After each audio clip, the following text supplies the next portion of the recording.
Assalamualaikum warahmatullahi wabarakatuh. Perkenalkan, nama saya Sinta Gustiayu dengan NIM 222300032, Prodi Akuntansi STI KBP Padang.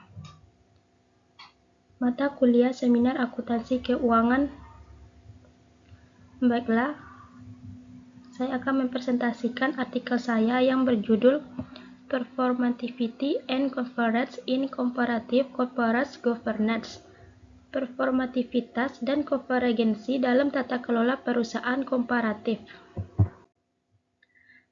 Pembahasan teori yang terkait dengan tema di mana A. Teori performativity. Performativity dalam konteks tata kelola perusahaan berasal dari teori sosial, terutama dari Judith Butler dan Michel Coulon.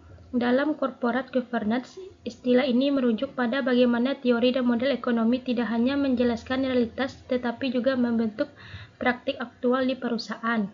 Yang B. Teori konvergensi tata kelola. Konvergensi adalah proses di mana sistem tata kelola di berbagai negara menjadi semakin mirip seiring waktu, sering kali karena yang pertama globalisasi pasar modal, yang kedua dominasi model Anglo-Amerika khususnya US dan Inggris, yang ketiga tekanan dari investor internasional dan lembaga seperti OECD, World Bank. Dan ada dua tipe konvergensi. Yang pertama formal convergence, adopsi hukum dan regulasi serupa, misalnya Sarbanes-Oxley Act memengaruhi banyak negara. Yang kedua functional convergence, praktik bisnis yang mirip walau aturan hukumnya berbeda. Yang C. Keterkaitan teori performativity dan konvergensi.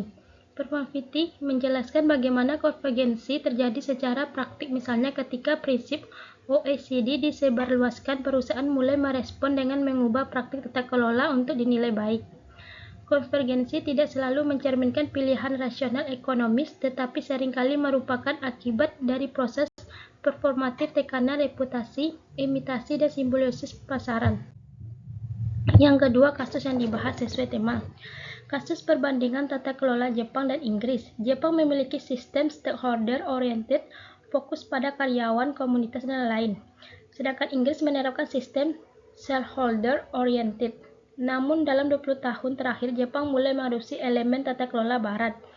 Ada tiga. Yang pertama, penerapan komite audit independen dan performasi pasar modal dan disclosure. Yang ketiga, peningkatan transparansi dan pelindungan investor.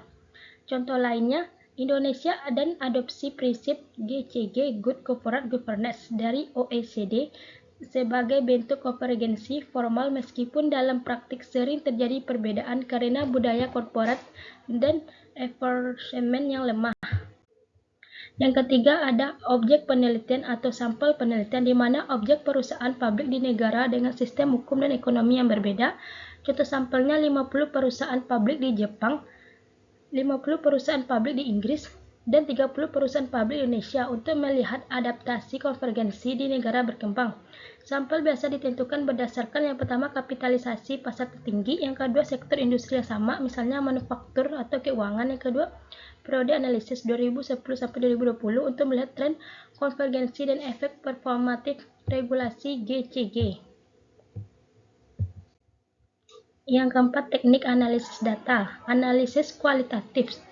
Yang pertama, studi dokumen, laporan tahunan, laporan GCG, kebijakan tata kelola. Yang kedua, wawancara dengan manajemen, regulator, dan investor.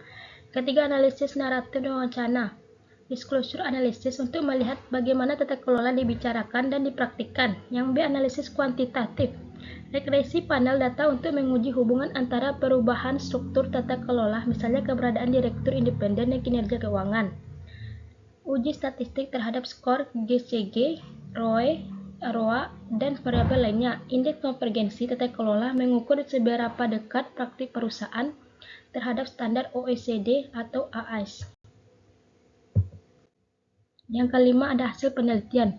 Yang pertama, performativity, regulasi, dan indeks tata kelola seperti indeks CG oleh World Bank mendorong perusahaan untuk mengubah praktik internal, bukan hanya menyesuaikan untuk kepatuhan tetapi untuk persepsi pasar. Yang kedua, konvergensi formal terjadi melalui adopsi regulasi serupa, misalnya kewajiban direktur independen, komite audit, Yang ketiga, namun konvergensi fungsional tidak sepenuhnya terjadi karena adanya perbedaan budaya korporasi, struktur kepemilikan, dan enforcement.